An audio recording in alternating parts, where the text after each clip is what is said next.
Assalamualaikum warahmatullahi wabarakatuh. Selamat datang di KD 3.7 tentang dinamika partikel atau hukum Newton tentang gerak. Daftar materi kita antara lain, yang pertama adalah hukum 1, 2, 3 Newton tentang gerak. Kemudian disusul oleh gaya-gaya, yaitu gaya berat, gaya normal, gaya tegangan tali, dan gaya gesek. Ini adalah materi kita selama 1 kompetensi dasar ke depan. Kita kenalan dulu dengan pencetus dari hukum Newton. Tentu saja Pak Newton.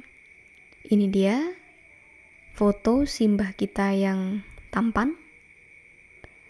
Sir Isaac Newton yang lahir pada tahun 1642 pada abad ke-17 ya. Karena sekarang abad 21 berarti sekitar 400 tahun yang lalu. Beliau adalah seorang matematikawan, fisikawan, astronom, teolog, dan penulis kebangsaan Inggris. Bukunya yang terkenal yang menjadi buku yang paling berpengaruh sepanjang sejarah sains di dunia yaitu Naturalis Principia Mathematica, kata Wikipedia. Langsung saja kita ke apa yang beliau sampaikan di buku Principianya ini. Nah, ini pola-pola yang ditemukan oleh Pak Newton ketika beliau memahami alam semesta. Yang pertama adalah hukum 1 Newton tentang gerak, atau kadang-kadang disebut sebagai hukum kelembaman atau hukum inersia. Kelembaman artinya kemalesan suatu benda. Bunyinya adalah, bila resultan gaya yang bekerja pada suatu benda sama dengan 0, maka benda akan bergerak lurus dengan kecepatan tetap atau diam. Artinya, kalau resultan gaya yang bekerja pada suatu benda itu 0 itu artinya bisa jadi nggak ada gaya sama sekali, bendanya didiemin aja. Bisa juga terdapat banyak gaya, tetapi kalau dijumlahkan resultannya itu hasilnya 0. Maka benda yang awalnya bergerak, dia akan tetap bergerak dengan kecepatan konstan atau GLB ya, gerak lurus beraturan. Dan kalau dia awalnya bendanya diam, kok dikasih resultan gaya 0, maka bendanya juga tetap diam. Secara matematis kita tulis seperti ini. Sigma F sama dengan 0. Mari kita lihat di simulasinya, apa maksudnya. Kita lihat di sini ada sebuah simulasi dari FET. Ada sebuah benda dan gaya-gaya di sini.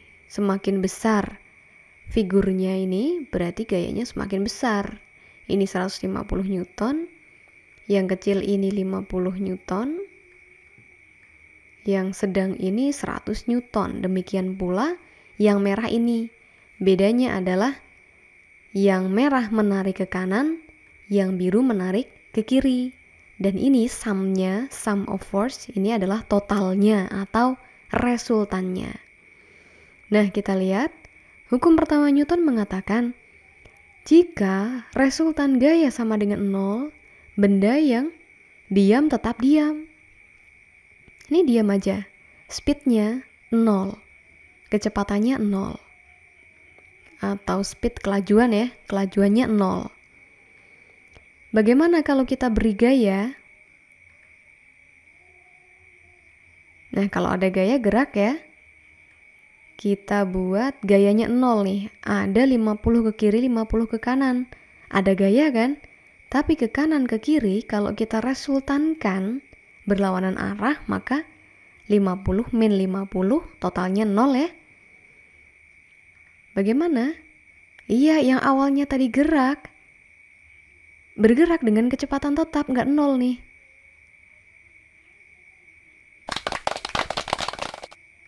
Nah, kembali. Kalau awalnya diam, dia tetap diam, di sini 0. Tapi kalau awalnya gerak tuh, lihat jarumnya, nah maka akan bergerak tetap. Selama ininya 0, maka dia akan bergerak dengan kecepatan tetap. Contoh peristiwanya adalah ini, bukti bahwa alam itu lembam.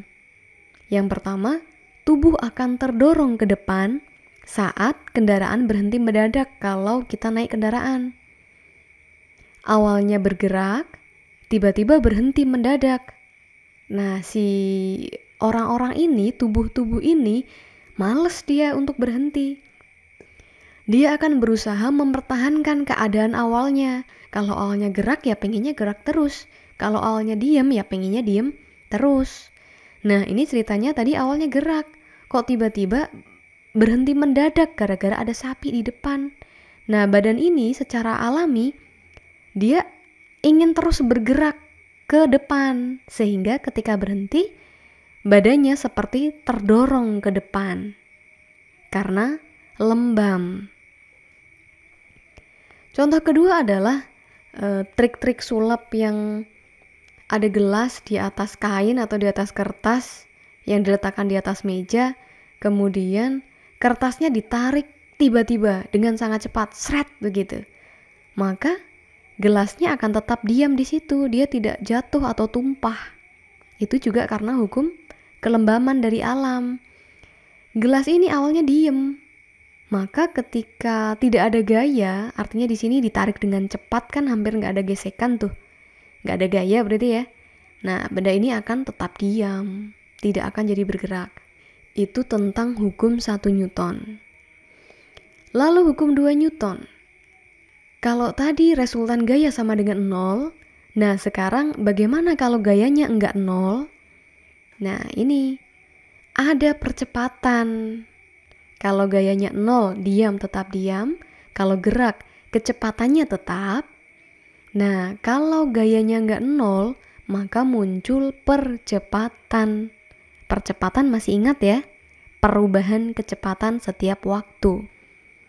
Percepatan yang dihasilkan oleh resultan gaya yang bekerja pada suatu benda akan sebanding dengan resultan gayanya.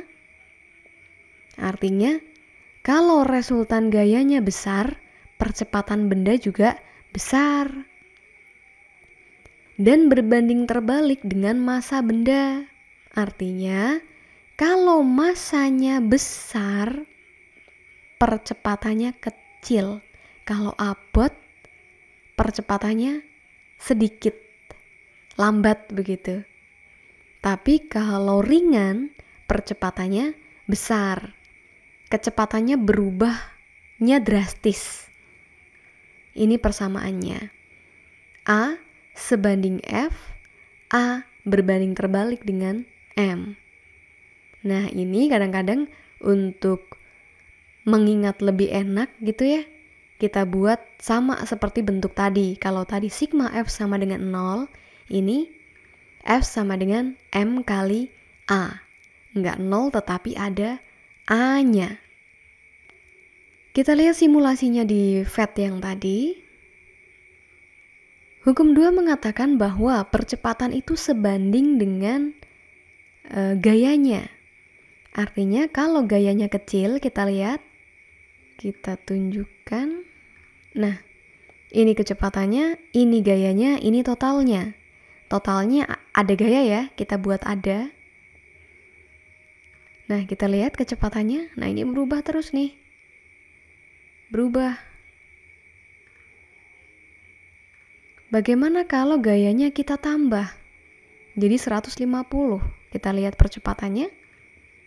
Wow, bergeraknya lebih cepat ya. Pergerakan jarumnya lebih cepat. Ini kecepatan.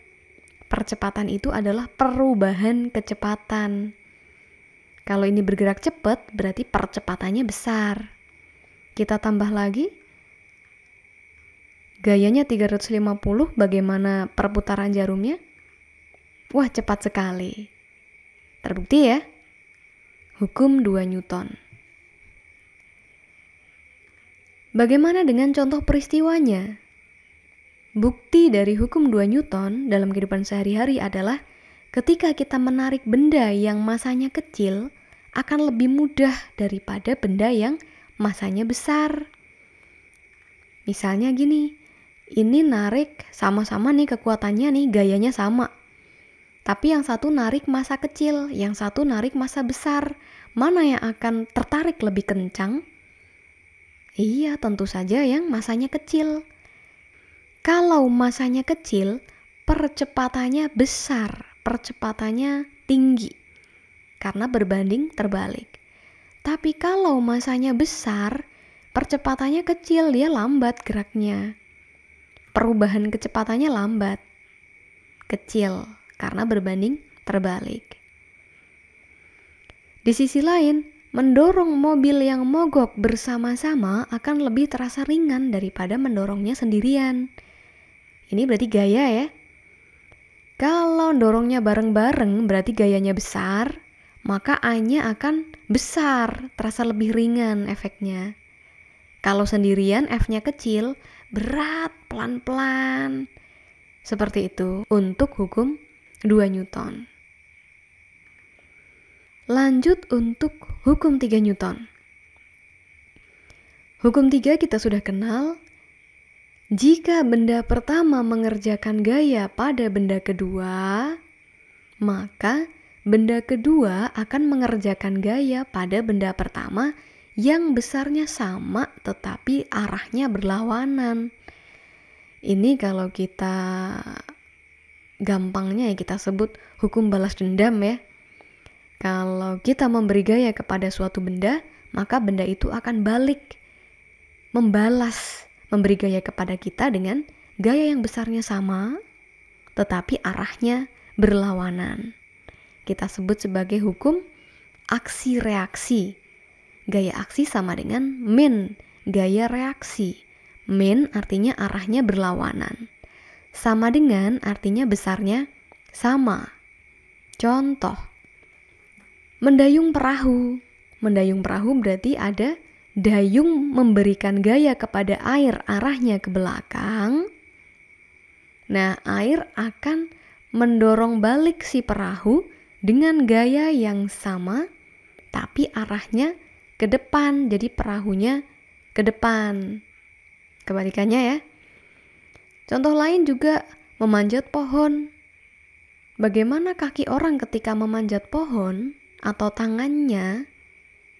Iya, pasti kakinya orang itu akan menjejak atau akan mendorong pohon yang nempel di kaki ke bawah. Didorong ke bawah dengan tujuan agar badannya akan terangkat ke atas dan lain-lain. Nah, ini mengenai hukum 1, 2, 3 Newton. Kita lihat contoh soalnya. Silakan diperhatikan, di sini ada mobil yang semula diam, kemudian tiba-tiba ngegas. Nih, badan orangnya terjengkang ke belakang. Bus yang sedang diam tiba-tiba melaju, akan menyebabkan penumpangnya terdorong ke belakang. Hal ini karena hukum berapa ini? Hukum 1, hukum 2, apa hukum 3? Iya, karena ini hukum 1 Newton, maka jawabannya adalah D.